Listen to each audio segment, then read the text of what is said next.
이 사연은 경기도의 작은 마을에 사는 한 여인의 이야기를 각색하였습니다. 햇살이 도서관 창문을 통해 부드럽게 들어와 오래된 책장을 비추었습니다. 나무 향기와 종이 냄새가 공간을 채우는 가운데 72세의 박미경은 조용히 책을 정리하고 있었습니다. 손길 하나하나에 정성이 담겨 있었죠. 남편이 세상을 떠난 지 5년 그녀의 삶은 이 작은 도서관을 중심으로 돌아가고 있었습니다. 오늘도 좋은 하루네. 미경은 창밖으로 보이는 마을 풍경을 바라보며 중얼거렸습니다. 아침 공기는 상쾌했고 마을은 서서히 깨어나고 있었어요. 마을 사람들은 이 도서관을 미경 할머니의 보물창고라고 불렀습니다. 평생 모은 돈으로 지은 이 공간은 그녀의 자부심이자 남편과의 추억이 깃든 곳이기도 했죠. 시어머니, 아침 드셨어요? 현관문이 열리며 며느리 수연의 목소리가 들려왔습니다. 37세의 수연은 항상 완벽하게 차려입고 있었어요. 오늘도 예외는 아니었습니다. 단정한 블라우스에 깔끔한 바지, 그리고 항상 그녀를 따라다니는 명품 향수 냄새. 먹었어. 토스트 하나로 충분해. 미경은 책장에서 내려와 수연을 바라보았습니다. 아들 준석과 수연은 6개월 전 도시 생활을 접고 이곳으로 이사 왔습니다. 처음에는 반가웠지만 점점 그들의 관심이 마음에 걸렸어요.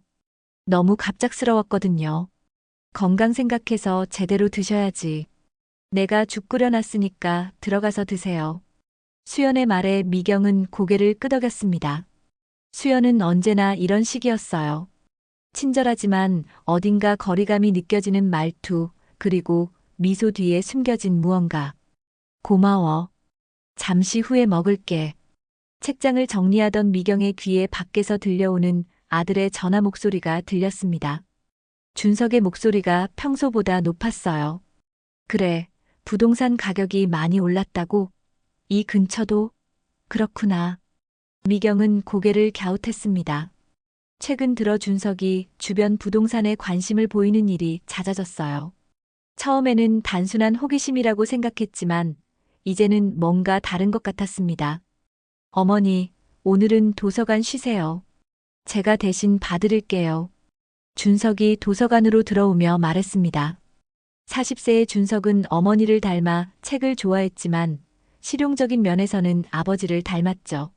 항상 계산적이고 효율적인 게 특징이었습니다. 아니야, 괜찮아. 내가 할 수 있어.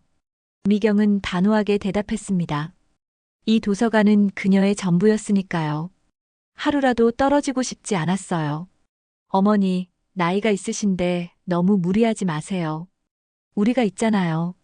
준석의 말에 미경은 잠시 생각에 잠겼습니다.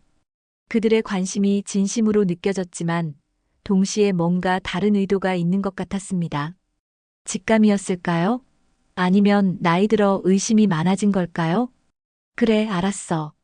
그럼 내일은 내가 봐줄래? 난 좀 쉬어볼게.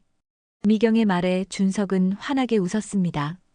너무 쉽게 승낙한 것 같아 의아했지만 미경은 괜찮다고 생각했어요. 아들을 믿어야 했으니까요. 그날 저녁 미경은 자신의 방에 있었습니다. 준석과 수연은 거실에서 작은 목소리로 대화를 나누고 있었고 그 소리가 희미하게 들려왔어요. 얼마나 더 기다려야 할까? 조금만 더 참자. 어머니도 이제 연세가 있으시니. 미경은 그 대화를 듣고 심장이 빨리 뛰기 시작했습니다. 무슨 의미일까요? 무엇을 기다린다는 걸까요? 불안한 마음으로 눈을 감았지만 쉽게 잠들 수 없었습니다. 어쩌면 자신의 직감이 맞을지도 모른다는 생각이 들었어요. 다음 날 아침 미경은 일찍 일어나 도서관으로 향했습니다. 책 사이에서 위로를 찾고 싶었어요. 이곳은 언제나 그녀에게 평화를 주었습니다. 책장을 정리하고 새 책을 등록하고 오래된 책에 먼지를 털어내는 일상이 그녀를 지탱해 주었죠. 하지만 오늘은 어딘가 다른 날이었습니다. 불안한 예감이 그녀를 따라다니는 듯 했어요. 무언가 큰 변화가 다가오고 있다는 느낌, 그리고 그것이 좋은 변화가 아닐 거라는 두려움이 그녀를 사로잡았습니다. 미경은 책장 사이를 천천히 거닐며 오래된 문학책들을 정리했습니다. 이 도서관은 그녀의 삶 그 자체였죠. 마을 아이들이 웃으며 달려와 책을 빌려가는 모습을 볼 때면 가슴이 따뜻해졌습니다. 남편이 살아있었을 때 함께 꿈꿨던 모습이 바로 이것이었으니까요. 할머니, 이 책 다 읽었어요. 8살 지수가 책을 들고 달려왔습니다. 미경은 환하게 웃으며 아이의 머리를 쓰다듬었어요. 그래, 우리 지수가 또 한 권 읽었구나. 정말 대단하네. 아이의 웃음소리가 도서관에 울려 퍼질 때 미경의 마음은 평화로웠습니다. 이런 순간들이 그녀를 살아가게 하는 힘이었죠. 그날 저녁 미경은 피곤함에 일찍 방으로 들어갔습니다. 컴퓨터로 도서관 목록을 정리하려던 찰나 노트북이 없다는 사실을 깨달았어요. 아, 준석이 거실에 가져갔던 것 같네. 미경은 조용히 준석의 방으로 향했습니다. 문은 살짝 열려 있었고 노트북은 책상 위에 놓여 있었죠. 아들과 며느리는 저녁 산책을 나간 상태였습니다. 미경은 조심스럽게 노트북을 집어들었고 그때 화면이 밝아지며 이메일 창이 떠올랐어요. 부동산 중개사무소 마이너스 재산 평가 결과. 미경의 손이 떨려왔습니다. 무의식적으로 이메일을 클릭했고 그녀의 눈앞에 펼쳐진 내용은 충격 그 자체였습니다. 박준성님께 말씀하신 도서관 부지 평가가 완료되었습니다. 현 시세로 10억 원 이상의 가치가 있으며 개발 가능성을 고려하면 더 높은 가격에 판매 가능할 것으로 보입니다. 어머님 동의만 받으시면 바로 진행 가능합니다. 미경의 가슴이 철렁 내려앉았습니다. 도서관을 팔려고 그녀의 손가락이 무의식적으로 다른 이메일들을 열었고 더 충격적인 내용들이 드러났어요. 여보, 어머니가 요즘 건강이 안 좋으신 것 같아. 조금만 더 기다리면 자연스럽게 결정권이 우리에게 넘어올 거야. 인내심을 가지자. 수연이 준석에게 보낸 메일이었습니다.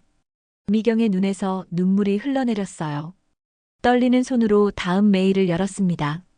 수연아, 어머니를 요양원에 모시는 것도 고려해봐야 할 것 같아. 도서관은 팔고 우리는 강남에 아파트를 살 수 있을 거야. 늙은 장애물만 없으면 우리 인생이 펼쳐질 텐데. 늙은 장애물. 그 말이 미경의 가슴을 후벼 팠습니다. 자신이 평생 사랑하고 키운 아들이 그리고 가족처럼 대했던 며느리가 그녀를 이렇게 생각하고 있었다니요. 배신감과 분노가 그녀의 온몸을 타고 흘렀습니다. 이럴 수가. 미경은 떨리는 손으로 노트북을 닫았습니다. 머릿속이 하얘졌어요. 그녀의 인생, 그녀의 추억, 그리고 그녀의 미래가 한순간에 무너져 내리는 느낌이었습니다. 눈물이 계속해서 흘러내렸지만 그녀는 소리내어 울지 않았어요.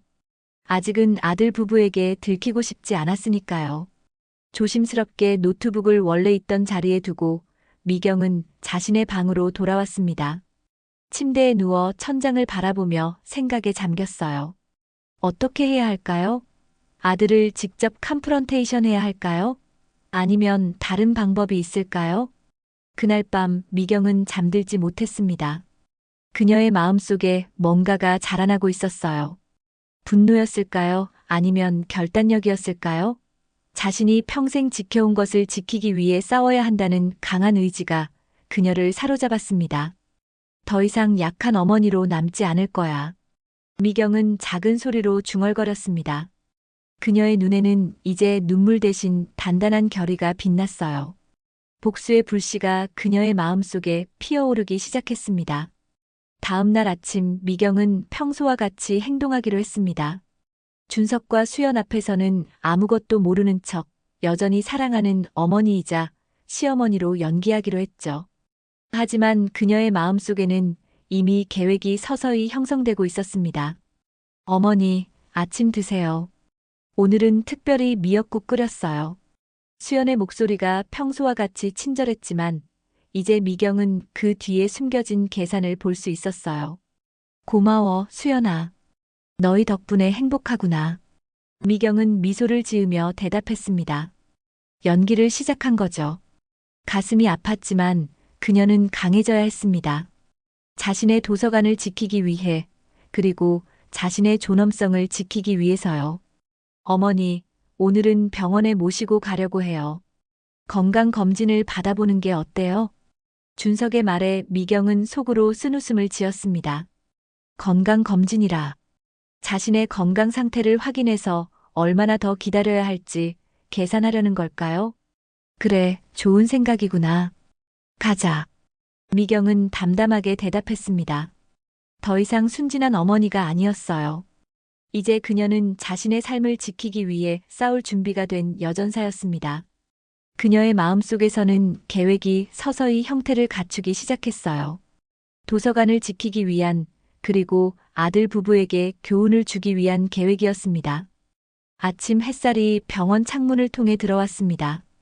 미경은 병원 대기실에 앉아 준석과 수연이 접수를 마치기를 기다렸어요. 그들의 등 뒤로 속닥거리는 모습이 눈에 들어왔습니다. 전에는 그저 부부간의 친밀한 대화라고 생각했을 테지만 이제는 다르게 보였죠. 모든 행동이 의심스러웠습니다. 어머니, 이따가 피 검사도 하고 MRI도 찍어볼 거예요. 건강이 제일 중요하니까요. 준석의 말에 미경은 고개를 끄덕였습니다. 겉으로는 순순히 따르는 척했지만 속으로는 내 건강이 걱정되는 게 아니라 내가 언제 쓰러질지 계산하는 거겠지라는 생각이 들었어요. 필요한 검사는 다 해야지. 나도 내 몸 상태가 궁금하네. 미경은 담담하게 대답했습니다. 의사와의 상담이 끝나고 여러 검사를 받은 후 미경은 결과를 기다리며 병원 카페에 앉았어요. 준석과 수연은 의사와 따로 이야기를 나누고 있었습니다. 미경은 병원 옆자리에 앉은 노부부를 바라보았습니다. 서로를 바라보는 눈빛이 따뜻했어요. 그녀는 문득 남편이 그리워졌습니다. 만약 그가 살아있었다면 이런 일은 벌어지지 않았을 텐데. 하지만 지금은 혼자서 이 상황을 헤쳐나가야 했죠. 김석철 변호사 사무실입니다. 미경은 병원 밖으로 나와 조용히 전화를 걸었습니다. 오래된 친구의 아들인 석철은 믿을 수 있는 변호사였어요. 석철아, 난데. 박미경이야. 시간 좀 낼 수 있니? 중요한 상담이 필요해. 네, 어머님. 오늘 오후에 시간 있으세요? 4시에 뵐 수 있습니다. 미경은 약속을 잡고 전화를 끊었습니다. 다시 병원으로 들어가려는 순간 의사와 이야기하는 준석과 수연의 모습이 보였어요. 그들의 표정이 밝아 보였습니다. 미경의 심장이 쿵쾅거렸죠. 무슨 이야기를 나누고 있는 걸까요? 어머니, 검사 결과가 나왔어요. 다행히 큰 문제는 없지만 혈압이 조금 높으시네요. 의사 선생님이 쉬어야 한다고 하셨어요. 준석의 말에 미경은 고개를 끄덕였습니다. 준석의 눈빛에서 실망감이 보였어요. 어쩌면 더 심각한 진단을 기대했던 걸까요? 그래, 알았어. 도서관은 내가 좀 더 자주 봐줘야겠구나. 미경은 아무렇지 않게 대답했습니다. 준석과 수연은 서로 눈빛을 교환했고 미경은 그 눈빛의 의미를 이제 알 것 같았어요. 오후가 되자 미경은 혼자서 변호사 사무실로 향했습니다. 준석에게는 오래된 친구를 만난다고 거짓말을 했어요. 처음으로 아들에게 거짓말을 한다는 사실이 가슴 아팠지만 지금은 그럴 수밖에 없었습니다. 어머님, 오랜만입니다. 어떤 일로 오셨나요? 석철은 공손하게 미경을 맞이했습니다. 사무실은 깔끔했고 벽에는 여러 법률 서적들이 가지런히 꽂혀 있었어요. 석철아, 내 재산에 관한 상담이 필요해. 특히 도서관에 관해서. 미경은 천천히 상황을 설명했습니다. 아들과 며느리의 배신, 도서관을 팔려는 계획, 그리고 자신을 늙은 장애물로 여기는 것까지. 석철의 표정이 점점 굳어졌어요. 어머님, 정말 힘드셨겠네요. 법적으로는 몇 가지 방법이 있습니다. 도서관 부지는 어머님 명의로 되어 있으니 누구도 어머님의 동의 없이 팔 수 없어요. 알아. 하지만 걱정되는 건 내가 만약 건강이 악화되거나 의사결정을 못하게 되면 어떻게 될지야. 미경의 말에 석철은 고개를 끄덕였습니다. 그는 잠시 생각에 잠기더니 한 가지 제안을 했어요. 도서관을 마을 커뮤니티 재단에 기부하는 방법이 있습니다. 어머님께서 도서관장으로 계속 일하실 수 있고 부지는 영구히 도서관으로 유지됩니다. 아들분이 팔 수 없게 되죠. 미경의 눈이 반짝였습니다. 이것이야말로 그녀가 찾던 해결책이었어요. 도서관을 지키면서도 아들에게 교훈을 줄 수 있는 방법이었습니다. 그거 좋겠네. 어떻게 진행하면 될까? 서류를 준비해드리겠습니다. 일주일 정도 시간이 필요해요. 그동안 아드님께 티내지 마세요. 미경은 고개를 끄덕였습니다. 이제 계획이 확실해졌어요. 그녀는 마음을 단단히 먹었습니다. 집으로 돌아가는 길 미경은 마을 광장을 지나갔습니다.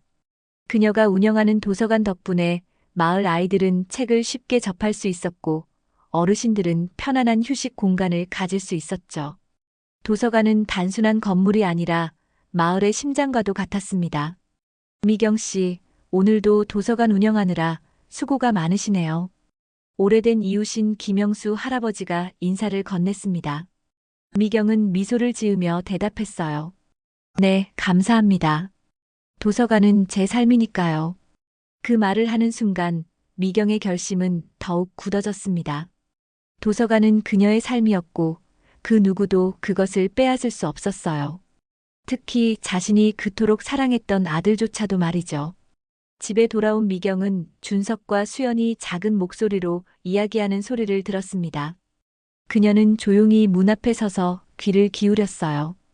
의사가 뭐래? 어머니 상태가 어떻대? 별 문제 없대.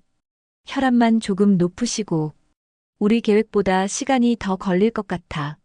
참, 중개인이 내일 와서 부지를 보고 싶다는데 어머니 모르게 만나야 할 것 같아. 미경의 가슴이 또다시 아팠습니다. 하지만 이제는 슬픔보다 분노가 더 컸어요. 그녀는 조용히 자신의 방으로 들어가 문을 닫았습니다. 이제 게임이 시작됐네.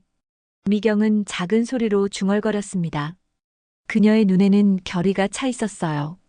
이것은 단순한 복수가 아니라 자신의 존엄성을 지키기 위한 싸움이었습니다. 그리고 미경은 이 싸움에서 물러서지 않을 생각이었죠.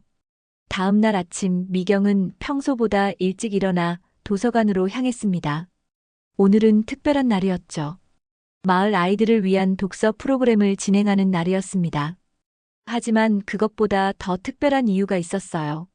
아들 부부와 중개인의 만남을 몰래 지켜보기 위해서였습니다. 도서관 창문으로 보이는 마당은 오래된 벚나무가 한 그루 서 있어 전체 부지를 내려다볼 수 있었어요. 미경은 그곳에서 모든 것을 지켜볼 계획이었습니다. 할머니, 오늘은 어떤 책 읽어주실 거예요? 작은 여자아이 유진이가 도서관에 들어오며 물었습니다. 미경은 환한 미소를 지으며 대답했어요. 오늘은 용기 있는 작은 토끼 이야기를 읽어줄 거야. 작지만 용감한 토끼가 어떻게 큰 위기를 극복하는지에 대한 이야기지. 미경의 말에 숨겨진 의미가 있었습니다. 그녀 자신이 바로 그 작은 토끼였으니까요. 비록 나이가 들고 힘이 약해졌지만 용기를 내어 자신의 삶을 지키기 위해 싸우고 있었습니다. 독서 시간이 시작되고 마을 아이들이 하나둘 모여들었습니다. 미경은 아이들에게 책을 읽어주며 때때로 창밖을 살폈어요. 그리고 마침내 그 순간이 왔습니다. 준석과 수연이 정장 차림의 남자와 함께 도서관 부지를 둘러보고 있었습니다. 미경은 침착하게 핸드폰을 꺼내 녹음 기능을 켰습니다. 그리고는 아이들에게 잠시 혼자 책을 읽어보라고 한 후 조용히 창가로 다가갔어요. 창문을 살짝 열자 그들의 대화가 들려왔습니다. 이 부지는 정말 가치가 높습니다. 현재 시세로 10억은 넘게 받을 수 있고 상가로 개발하면 훨씬 더 가치가 올라갈 겁니다. 중개인의 말에 준석과 수연의 눈이 반짝였습니다. 미경의 가슴은 아팠지만 그녀는 침착하게 녹음을 계속했어요. 어머니를 어떻게 설득해야 할지 모르겠어요. 이 도서관에 굉장히 애착이 있으시거든요. 준석의 말에 중개인은 미소를 지으며 대답했습니다. 보통 연세 드신 분들은 건강 문제가 생기면 결정권을 자식에게 넘기는 경우가 많습니다. 시간을 두고 천천히 접근하시는 게 좋겠네요. 미경은 그 말을 듣고 분노가 치밀어 올랐습니다. 내가 약해지기를 기다리는구나. 그녀는 마음속으로 중얼거렸어요. 수연이 말을 이었습니다. 시어머니 성격이 워낙 고집이 세서. 하지만 요즘 건강이 안 좋으셔서 머지않아 결정을 내릴 수 있을 것 같아요. 미경은 충분한 대화를 녹음했다고 판단하고 창문을 조용히 닫았습니다. 아이들에게 돌아가 책 읽기를 마무리했지만 그녀의 마음은 이미 다른 곳에 가 있었어요. 이제 증거를 확보했으니 다음 단계로 넘어갈 시간이었습니다.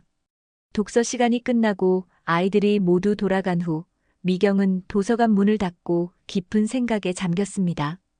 창밖으로는 아들 부부와 중개인이 이미 사라진 뒤였어요. 그녀는 녹음된 내용을 다시 들어보았습니다.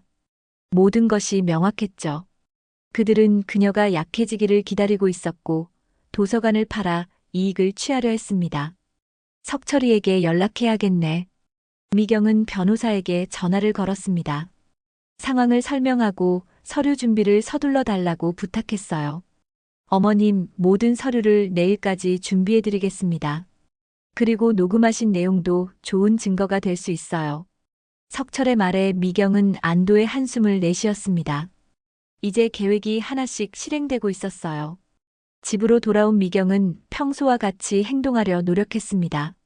하지만 마음속에서는 폭풍이 몰아치고 있었죠. 배신감, 분노, 그리고 결의가 뒤섞여 있었습니다. 어머니, 오늘 어떠셨어요? 도서관 운영은 힘들지 않으셨어요? 수연이 거실에서 미경을 맞이했습니다. 그녀의 목소리는 달콤했지만 이제 미경은 그 달콤함 뒤에 숨겨진 독을 알고 있었어요.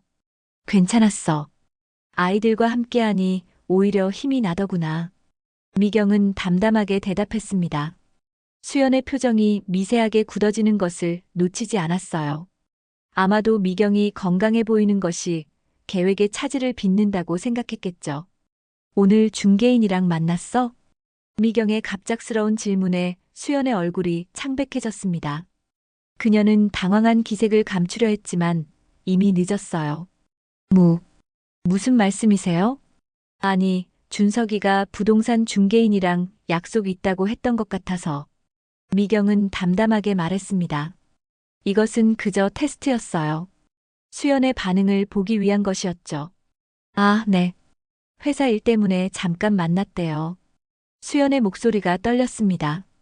미경은 속으로 쓴웃음을 지었어요. 거짓말도 제대로 못하는구나. 저녁 식사 시간 준석이 퇴근하고 돌아왔습니다. 그는 평소보다 기분이 좋아 보였어요. 아마도 부동산 중개인과의 만남이 성공적이었기 때문일 겁니다. 어머니, 요즘 도서관 운영이 많이 힘드시죠? 이제 그만 쉬시는 게 어떨까요? 준석의 말에 미경은 천천히 젓가락을 내려놓았습니다. 그녀의 눈이 준석을 똑바로 바라보았어요. 왜? 내가 도서관 그만두면 뭐가 좋아질 것 같니? 미경의 직설적인 질문에 준석은 당황했습니다. 그는 수연과 눈빛을 교환했어요. 아니요. 그냥 어머니 건강이 걱정돼서요. 나이가 있으시니까. 내 나이가 몇 살인지 알아? 72세야. 아직 충분히 도서관 운영할 수 있어. 미경의 목소리는 차분했지만 단호했습니다. 준석은 더 이상 말을 잇지 못했어요. 미경은 식사를 마저 하며 내일을 위한 힘을 모았습니다. 내일은 중요한 날이었으니까요. 도서관의 미래가 결정되는 날이었습니다. 식사 후 미경은 자신의 방으로 돌아와 창밖을 바라보았습니다. 밤하늘에 별들이 반짝이고 있었어요. 그녀는 문득 남편이 생각났습니다. 여보, 내가 잘하고 있는 걸까? 우리 아들이 이렇게 변할 줄 누가 알았겠어. 미경의 눈에서 눈물이 흘러내렸습니다. 하지만 그것은 슬픔의 눈물만이 아니었어요. 결의와 용기의 눈물이기도 했습니다. 그녀는 눈물을 닦고 침대에 누웠습니다. 내일을 위해 충분한 휴식이 필요했으니까요. 이제 내 인생은 내가 지키겠어.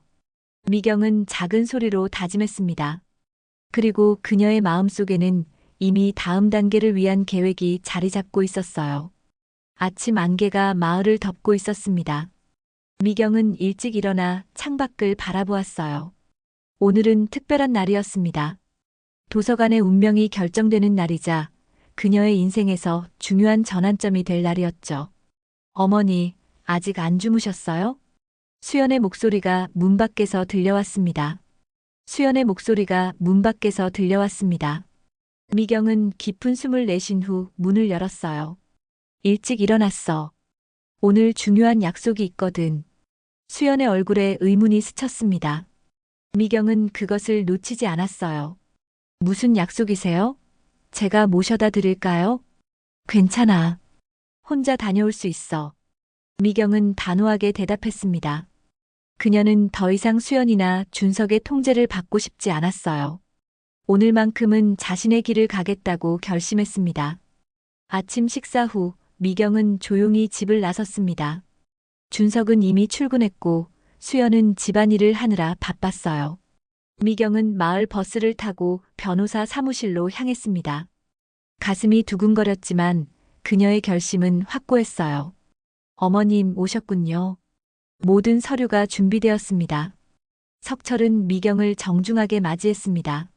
그는 책상 위에 놓인 서류들을 가리켰어요. 이것이 도서관 기부 계약서입니다. 서명하시면 도서관은 공식적으로 마을 커뮤니티 재단의 소유가 되고 어머님께서는 평생 도서관장으로 일하실 수 있는 권리를 갖게 됩니다. 미경은 서류를 자세히 살펴보았습니다. 모든 것이 완벽했어요. 이 서류에 서명하는 순간 그녀의 도서관은 영원히 보호받게 될 것이었습니다. 아들도 며느리도 그 누구도 이것을 바꿀 수 없었죠. 서명하기 전에 한 가지 묻고 싶은 게 있어. 이렇게 하는 게 정말 옳은 걸까? 내 아들인데. 미경의 목소리가 떨렸습니다. 석철은 그녀의 손을 부드럽게 잡았어요. 어머님, 이건 도서관을 지키는 일이에요.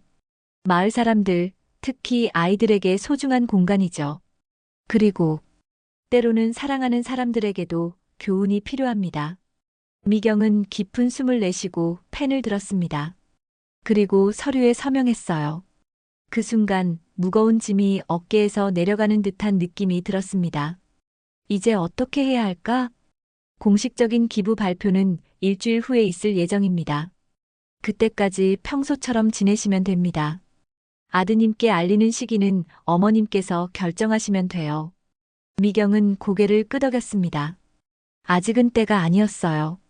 모든 것이 제대로 진행될 때까지 기다려야 했습니다. 변호사 사무실을 나온 미경은 도서관으로 향했습니다. 오늘은 평소보다 더 특별하게 느껴졌어요. 도서관 문을 열자 익숙한 책 냄새가 그녀를 반겼습니다. 이제 이곳은 영원히 보존될 것이었죠. 미경은 책장 사이를 거닐며 각 책들을 쓰다듬었습니다. 각 책마다 특별한 의미가 있었어요. 그녀와 남편이 함께 골랐던 책들, 마을 사람들이 기증한 책들, 아이들이 가장 좋아하는 책들. 이 모든 것이 이제 안전해졌다는 생각에 미경의 가슴이 뜨거워졌습니다. 할머니, 오늘도 왔어요. 작은 소년 태우가 달려왔습니다. 미경은 환하게 웃으며 그를 맞이했어요. 우리 태우가 왔구나. 오늘은 어떤 책을 읽고 싶니? 우주 이야기요. 별들이 어떻게 생기는지 알고 싶어요. 미경은 태우의 손을 잡고 천문학 코너로 향했습니다. 아이들의 호기심과 열정이 바로 그녀가 도서관을 지키려는 이유였어요. 이런 순수한 마음들을 위해 그녀는 싸울 가치가 있다고 느꼈습니다. 오후가 되자 준석이 예상치 못하게 도서관을 찾아왔습니다. 미경은 그를 보고 놀랐지만 평온한 표정을 유지했어요. 어머니, 갑자기 어디 다녀오셨다고 해서 걱정됐어요. 전화도 안 받으시고. 준석의 목소리에는 걱정보다는 의심이 더 묻어 있었습니다. 미경은 담담하게 대답했어요. 오래된 친구를 만나고 왔어. 내가 그렇게 걱정할 일은 아니었는데. 그래도 알려주셨으면 좋았을 텐데. 어머니, 사실 드릴 말씀이 있어요. 미경의 심장이 빨라졌습니다. 이제 준석이 무슨 말을 할지 짐작이 갔어요. 도서관에 관한 건데. 요즘 부동산 가격이 많이 올랐잖아요. 이 부지를 팔면 상당한 돈을 받을 수 있을 것 같아요. 어머니도 편하게 쉬실 수 있고. 미경은 준석의 말을 가만히 들었습니다. 그의 눈빛에는 탐욕이 보였어요. 어머니의 행복보다는 돈에 대한 욕심이 더 컸죠. 준석아, 이 도서관이 내게 어떤 의미인지 알고 있니? 미경의 질문에 준석은 잠시 당황한 듯 했습니다. 그는 머뭇거리며 대답했어요. 물론이죠. 하지만 어머니 나이도 있으시고 건강도 좋지 않으시니 내 건강은 내가 걱정할 필요 없어. 그리고 이 도서관은 팔 생각 없어. 미경의 단호한 대답에 준석의 표정이 굳어졌습니다. 그는 더 이상 친절한 아들의 가면을 쓰지 않았어요. 어머니, 현실적으로 생각해 보세요. 이 작은 도서관 하나 지키는 것보다 우리 가족의 미래가 더 중요하지 않나요? 우리 가족? 준석아, 너에게 가족이란 무엇이니? 돈을 위해 어머니를 속이고 평생 일구어온 것을 빼앗으려는 게 가족이야? 미경의 목소리는 떨렸지만 눈빛은 강했습니다. 준석은 말문이 막혔어요.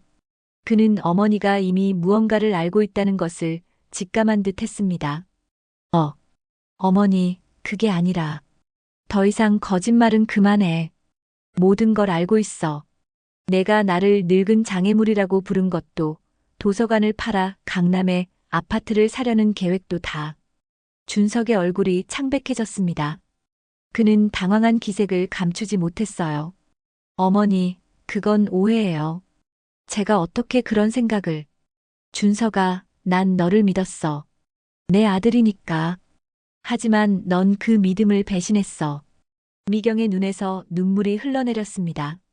준석은 무언가 말하려 했지만 그녀는 손을 들어 그를 막았어요. 오늘은 그만 가봐. 더 이상 할 말은 없어. 준석은 어쩔 수 없이 도서관을 나갔습니다. 미경은 창가에 서서 그의 뒷모습을 바라보았어요.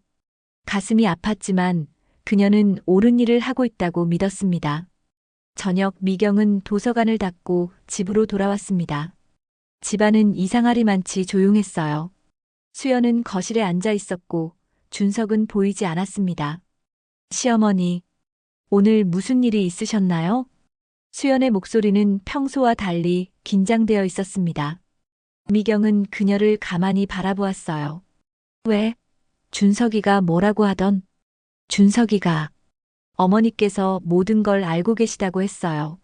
수연의 얼굴은 불안함으로 가득했습니다. 미경은 침착하게 대답했어요. 그래, 모든 걸 알고 있어. 너희가 나를 속이고 내 도서관을 팔아넘기려 했던 것도. 수연은 말없이 고개를 숙였습니다. 미경은 그녀에게 등을 돌리고 자신의 방으로 향했어요. 이제 모든 것이 시작되었습니다. 그녀의 복수는 이제 막 첫 단계를 지나고 있었죠. 새벽녘 미경은 잠에서 깨어났습니다. 창밖으로 비가 내리기 시작했어요. 비 내리는 소리가 그녀의 마음처럼 무겁게 느껴졌습니다. 어제의 컨프런테이션 후 집안의 분위기는 극도로 냉랭해졌죠. 준석과 수연은 그녀를 피하는 듯했고 미경도 그들과 마주치고 싶지 않았습니다. 침대에서 일어나 창가로 향한 미경은 빗방울이 유리창에 부딪히는 모습을 멍하니 바라보았어요. 마음속으로는 수많은 감정이 교차했습니다. 아들에 대한 실망감, 배신감, 그리고 앞으로의 계획에 대한 불안함까지. 이제 어떻게 해야 하나? 미경은 작은 소리로 중얼거렸습니다. 석철 변호사의 말대로 일주일 후에는 공식적인 기부 발표가 있을 예정이었어요. 그때까지 아들 부부와 어떻게 지내야 할지가 걱정이었습니다. 아침 식사 시간, 식탁에는 무거운 침묵이 감돌았습니다. 준석은 신문을 보는 척하며 미경과 눈을 마주치지 않았고 수연은 음식을 내오며 어색하게 미소 지었어요. 어머니, 오늘은 비가 많이 오네요. 도서관 가시려면 우산 챙기세요. 수연의 말에 미경은 고개를 끄덕였습니다. 이전처럼 사이좋은 척하는 것이 얼마나 어색한지 모두가 느끼고 있었어요. 오늘은 도서관에 안 갈 거야. 마을 회의가 있어서. 미경의 말에 준석이 신문에서 눈을 들었습니다. 그의 표정에 의심이 스쳐 지나갔어요. 마을 회의요? 무슨 회의인데요? 마을 발전 계획에 관한 거야. 도서관도 관련이 있어서 참석해야 해. 미경은 담담하게 대답했습니다. 사실 마을 회의는 그녀가 만든 구실이었어요. 오늘은 마을 이장과 만나 도서관 기부에 관해 상의할 예정이었습니다. 저도 같이 가볼까요? 도서관 일이라면 제가 도울 수 있을 것 같은데. 준석의 제안에 미경은 고개를 저었습니다.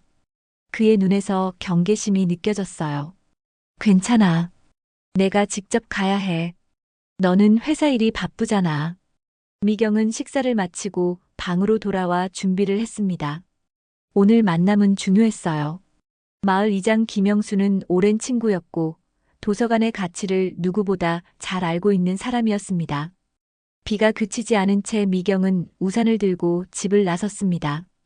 빗줄기를 맞으며 걷는 그녀의 발걸음은 무거웠지만 마음만은 확고했어요. 이제 돌이킬 수 없는 강을 건너고 있다는 것을 알았습니다. 마을 회관에 도착한 미경은 이장실로 향했습니다. 김영수는 그녀를 반갑게 맞이했어요. 미경 씨, 오랜만입니다. 비 오는데 오시느라 고생하셨네요. 김영수는 75세의 노인이었지만 여전히 활기찬 눈빛을 갖고 있었습니다. 미경은 의자에 앉아 천천히 상황을 설명했어요. 영수 씨, 사실 중요한 결정을 내렸어요. 도서관을 마을 커뮤니티 재단에 기부하기로 했어요. 김영수의 눈이 커졌습니다. 그는 잠시 말을 잊은 듯 했어요. 정말입니까? 그건 대단한 결정이네요. 이유가 있으신가요? 미경은 깊은 숨을 내쉬었습니다. 그리고 천천히 아들 부부의 배신에 대해 이야기했어요. 김영수의 표정이 점점 어두워졌습니다. 정말 가슴 아픈 일이네요. 준석이가 그런 생각을 하다니. 하지만 미경 씨의 결정을 존중합니다. 도서관은 우리 마을의 보물이니까요. 고마워요, 영수 씨. 일주일 후에 공식 발표가 있을 예정이에요. 그때 이장님으로서 참석해 주셨으면 해요. 김영수는 고개를 끄덕였습니다. 그들은 앞으로의 계획에 대해 더 자세히 이야기를 나누었어요. 도서관의 운영 방식, 재단의 역할, 그리고 미경의 위치에 대해서까지. 회의를 마치고 나온 미경은 비가 그친 것을 발견했습니다. 하늘이 조금씩 맑아지고 있었어요. 그녀는 잠시 하늘을 바라보았습니다. 마치 구름이 걷히듯 그녀의 마음도 조금은 가벼워진 느낌이었죠. 도서관으로 향하는 길, 미경은 문득 발걸음을 멈추었습니다. 도서관 앞에 준석의 차가 주차되어 있었어요. 그녀의 심장이 빨라졌습니다. 준석이 무슨 짓을 하고 있는 걸까요? 조심스럽게 도서관 문을 열자 준석이 서류를 뒤적이는 모습이 보였습니다.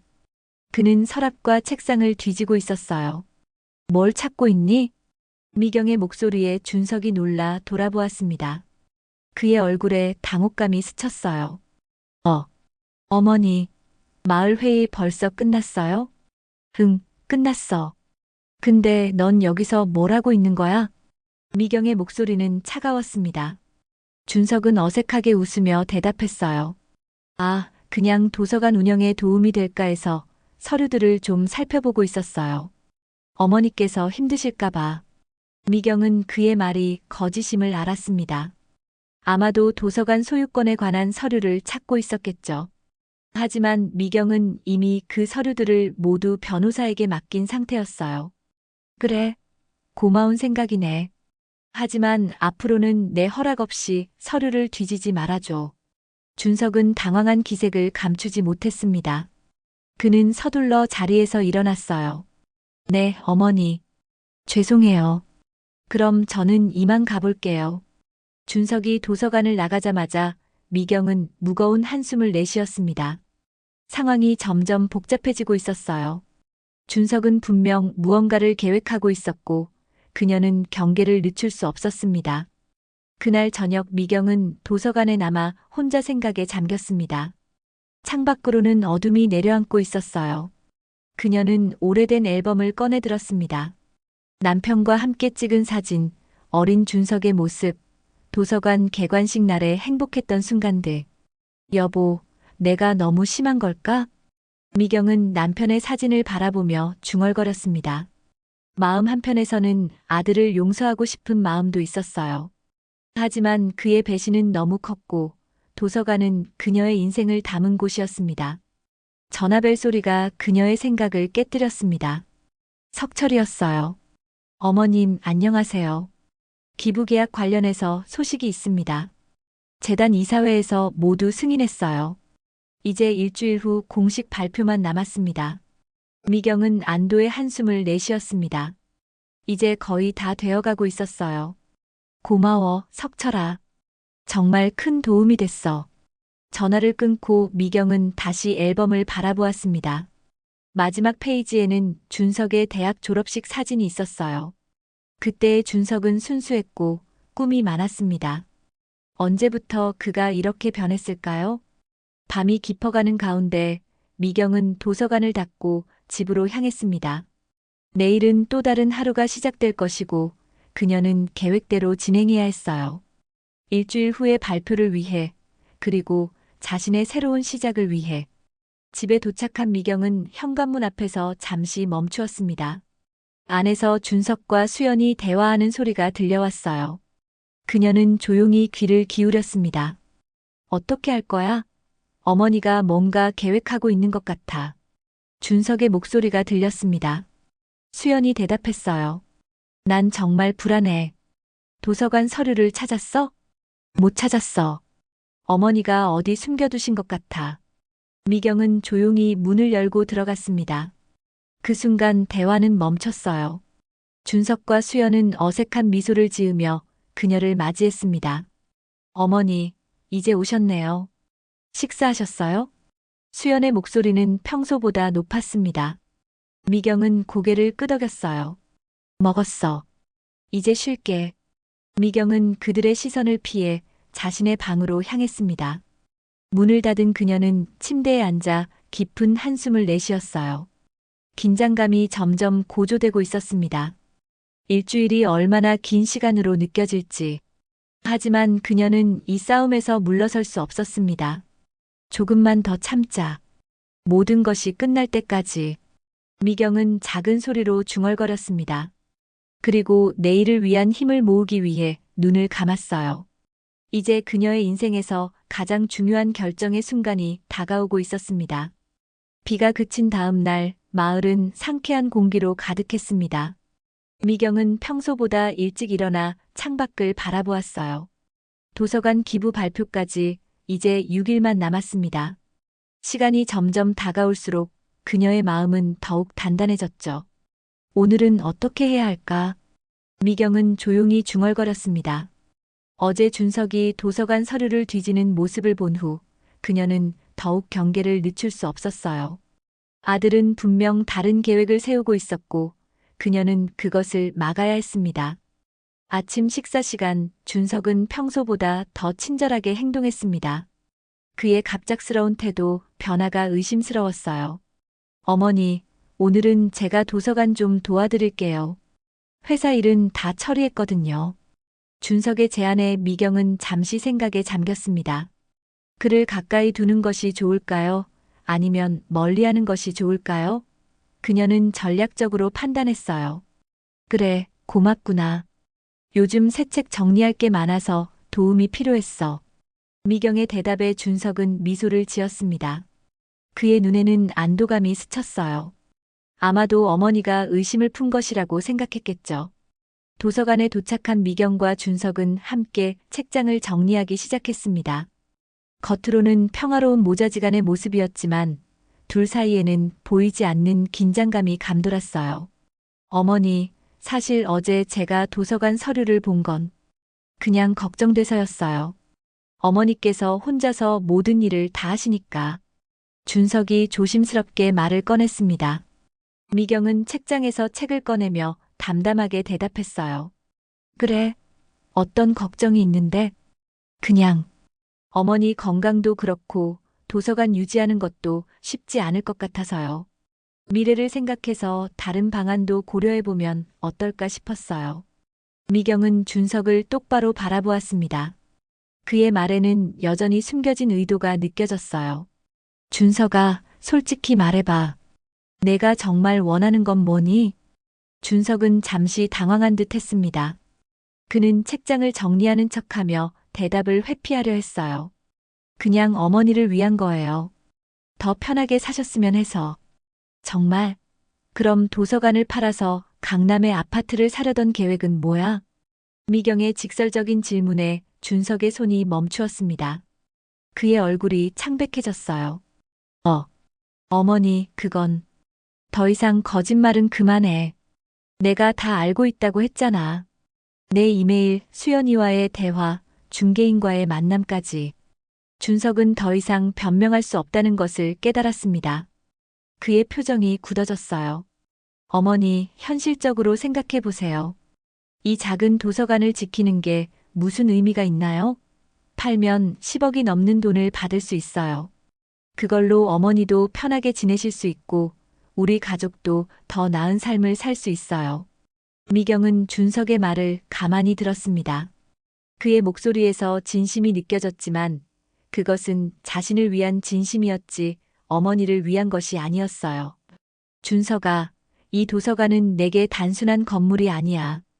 이곳은 내 인생이고 꿈이고 내 아버지와의 추억이 담긴 곳이야. 돈으로 환산할 수 없는 가치가 있어. 미경의 목소리는 떨렸지만 단호했습니다. 준석은 한숨을 내쉬었어요. 어머니, 저도 이해해요. 하지만 때로는 추억보다 현실이 중요할 때가 있어요. 우리는 돈이 필요해요. 수연이와 저는 아이를 갖고 싶고 더 넓은 집에서 살고 싶어요. 그게 뭐가 잘못된 거죠? 잘못된 건 내가 원하는 게 아니라 그것을 얻기 위한 방법이야. 왜 어머니 몰래 계획을 세우고 건강이 나빠지길 기다리고 늙은 장애물이라고 부르는 거니? 준석의 표정이 굳어졌습니다. 그는 더 이상 변명할 수 없었어요. 어머니, 정말 죄송해요. 그런 식으로 표현한 건 실수였어요. 하지만 제 마음은 진심이에요. 우리 가족을 위한 더 나은 미래를 원하는 것뿐이에요. 미경은 깊은 한숨을 내쉬었습니다. 아들의 말이 이해가 안 되는 것은 아니었어요. 모든 부모는 자녀가 더 나은 삶을 살기를 바랍니다. 하지만 그것이 옳은 방법으로 이루어져야 한다는 것도 알고 있었죠. 준석아, 난 내가 성공하기를 바라. 하지만 그것이 내 인생을 희생시키는 대가로 이루어져야 한다면 그건 진정한 성공이 아니야. 준석은 말을 잃은 듯 했습니다. 그는 고개를 떨구었어요. 그럼 어떻게 하시겠어요? 도서관은 절대 안 파시겠다는 건가요? 미경은 천천히 고개를 끄덕였습니다. 그녀의 눈빛은 결연했어요. 그래, 도서관은 팔지 않을 거야. 그리고 이미 다른 결정을 내렸어. 준석의 눈이 커졌습니다. 그는 어머니의 말뜻을 이해하려 애썼어요. 다른 결정이요? 어떤? 그때 도서관 문이 열리며 수연이 들어왔습니다. 그녀는 미경과 준석이 심각한 대화를 나누고 있는 것을 보고 잠시 주춤했어요. 아, 방해했나요? 점심 가져왔는데. 미경은 수연을 바라보았습니다. 며느리의 표정에도 불안감이 서려 있었어요. 그녀도 분명 준석과 같은 생각을 하고 있었겠죠. 아니야, 들어와. 우리 셋이 같이 이야기할 게 있어. 미경의 초대에 수연은 조심스럽게 들어왔습니다. 그녀는 도시락을 테이블 위에 올려놓고 준석 옆에 섰어요. 시어머니, 무슨 일이세요? 미경은 천천히 의자에 앉았습니다. 그리고 준석과 수연을 바라보았어요. 나는 도서관을 마을 커뮤니티 재단에 기부하기로 결정했어. 이미 서류에 서명했고 일주일 후에 공식 발표가 있을 거야. 준석과 수연의 얼굴이 동시에 창백해졌습니다. 두 사람은 서로를 바라보았고 그들의 눈에는 충격과 당혹감이 가득했어요. 기부요? 어머니, 그게 무슨 말씀이세요? 준석의 목소리가 떨렸습니다. 미경은 담담하게 설명을 이어갔어요. 도서관은 마을의 공공 자산이 돼. 내가 살아있는 동안은 계속 도서관장으로 일할 수 있고 이후에는 마을 사람들이 관리하게 될 거야. 어느 누구도 이것을 팔 수 없어. 수연이 허둥지둥 말을 이었습니다. 그녀의 목소리는 거의 비명에 가까웠어요. 시어머니, 어떻게 그런 결정을 혼자서 하실 수 있어요? 우리 가족은요? 우리의 미래는요? 미경은 수연을 똑바로 바라보았습니다. 그녀의 눈빛은 차가웠어요. 가족? 너희가 나를 가족으로 생각했니? 늙은 장애물로 부르면서 수연의 얼굴이 붉어졌습니다. 그녀는 말을 더듬었어요. 그건 실수였어요. 화가 나서 그만. 실수가 아니야. 그게 너희의 진심이었어.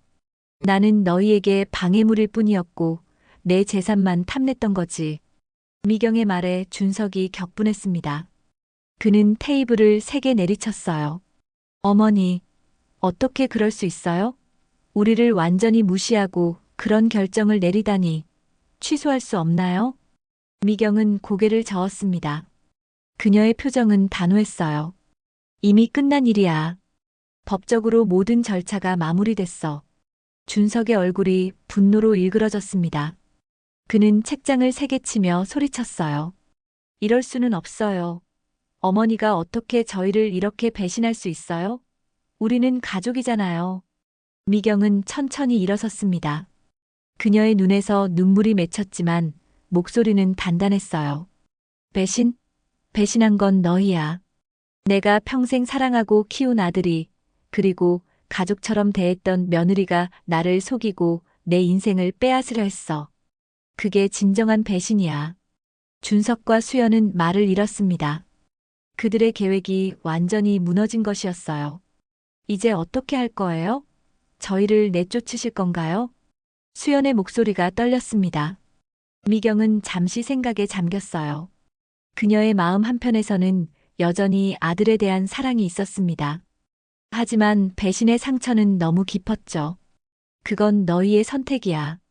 이 집에 더 머물고 싶다면 머물러도 좋아. 하지만 더 이상 도서관에 관한 일에는 간섭하지 마. 그리고 내 아들로서, 내 며느리로서 진정으로 변화하길 바라. 미경의 말에 준석과 수연은 서로를 바라보았습니다. 그들의 눈에는 혼란과 절망이 교차했어요. 미경은 더 이상 할 말이 없다는 듯 천천히 도서관을 나섰습니다. 밖으로 나온 미경은 깊은 숨을 내쉬었습니다.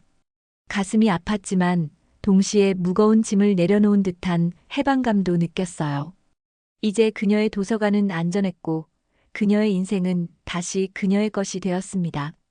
가을의 마지막 햇살이 도서관 창문을 통해 들어왔습니다. 미경은 조용히 책을 정리하며 지난 한 달을 돌아보았습니다. 도서관 기부 발표 이후 그녀의 삶은 많은 변화를 겪었어요. 준석과 수연은 결국 집을 떠났고 미경은 홀로 남았습니다. 처음에는 쓸쓸했지만 점차 자유로움을 느끼기 시작했죠. 미경 씨, 오늘 신문 보셨어요? 마을 이장 김영수가 도서관으로 들어오며 물었습니다. 미경은 고개를 저었어요. 아니요, 아직 못 봤는데요. 무슨 일이 있나요? 우리 도서관 기부 이야기가 지역 신문에 크게 실렸어요. 마을의 보물을 지킨 용감한 여인이라는 제목으로요. 김영수는 환하게 웃으며 신문을 건넸습니다. 미경은 신문을 받아들고 기사를 읽었어요. 그녀의 이야기와 도서관 사진이 첫 페이지를 장식하고 있었습니다. 정말 대단해요, 미경 씨. 이제 이 도서관은 영원히 마을의 자산으로 남게 됐어요. 미경은 미소를 지었습니다.